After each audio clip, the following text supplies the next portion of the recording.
how do you, Kayla, view what it is that we saw here in terms of your thoughts about future technology, what you want to see in a car? Oh, I think it's amazing. The things that they're trying to put in front of us, it's hard to explain. It's amazing. I do think the self-driving cars, though, I think that is more of a company-based thing, such as like Uber and Lyft should be using them. I'm 100% confident when I say I will never own one. It is a very scary thing, and I think that's why it shouldn't be in everybody's hands. But there's also a lot to develop with it also. So. Okay, Norma, what do you think? Yeah, let me add on to that. Just the fact of losing control of being able to go wherever you want to be, how is that even going to actually work in the future? Because at times I say, like, yeah, I'm going to go to Target to go buy something, but then I change my mind in the middle of like wherever I'm headed to, and I'm like, never mind, I'll go somewhere else. You know, so how is that going to work? I don't like the fact of being able to lose control of where I'm going. Ryan, how about you? Like she said, I personally would never own a car that doesn't allow me to drive it personally. It's a lack of trust. I don't know, there's something about holding a steering wheel, deciding where you can go, instead of setting something into a computer, and you sitting in the back seat or the front seat, and it's deciding where you take your course. Like she said, what if you have change of plans? What if there's an emergency? How can you fix that? Can you type it in real quickly and get right back? What happens?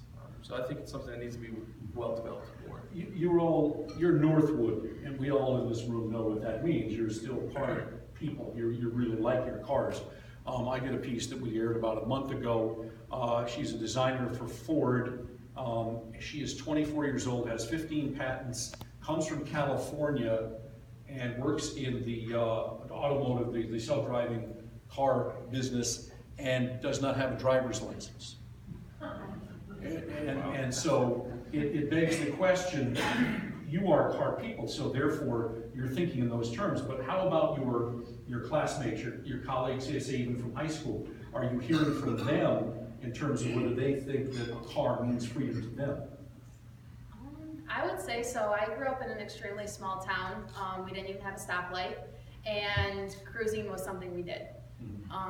It was a great pastime. It was how we hung out with each other. We would just go drive around back roads and try to avoid all the potholes.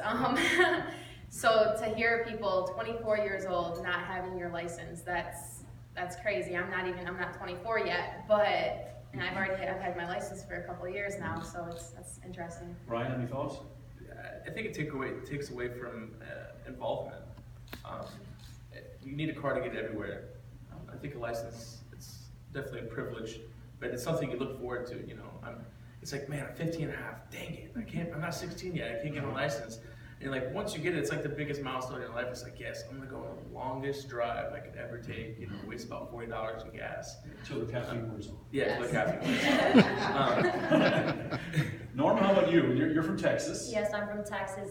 I will tell you this, I came from a growing town. I like the fact that a lot of kids were looking forward to driving, so they would drive themselves and stuff. But a lot of them, after they graduated, went to bigger cities. And when they did that, they took advantage of all these opportunities for someone else to drive instead of them driving. So whenever they go out into the city to, go out to have dinner and go out that night, they like someone else driving instead of themselves driving. So I can see this working in bigger cities, not so much in small towns. I think it'll be a little bit more difficult for them to adapt to this change. So the Midland Uber is a little different than, say, Chicago.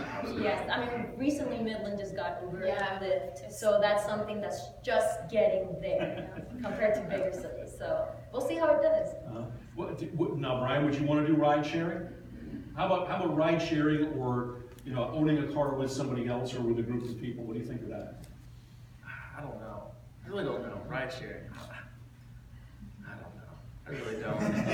It's just a lot. I don't know. So I could use an Uber once in a while. Like I used Uber over spring break, just because I didn't have to drive, and I just took the ease off of me.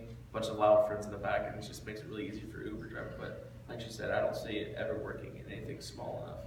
How about you, Kayla? I would hate it. I would not like to own a car with somebody else except possibly my husband. Just for the sake of, I'm a painter's daughter, I'm really very picky about certain things. We were actually talking about that on the way down here. Like, when you get in my car, please keep your feet on the floor mats, that kind of stuff.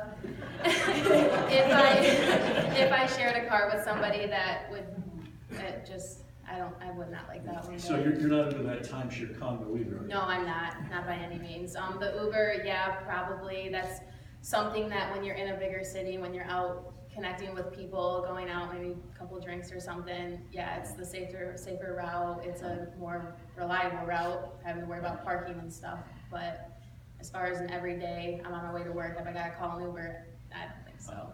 Norma, any thoughts? I agree with that. Just the fact that bigger cities are constantly moving fast, like fast paced, and so I don't know if they're busy texting and things like that. So I'm really big on not texting and driving. I don't do that stuff. I know it's illegal to do it, but I know a lot of people do it. So it's just safety is a priority for me. So. Are any of you interested in not being in your car? I probably always drive a car. It was a rhetorical question. Yeah. But I- I'd love to own I own one now, but I mean, I don't see myself ever not owning one. I mean, that's something here in America we have a privilege to own ownership. So yeah, I take advantage of that. You want George Jetson's flying car?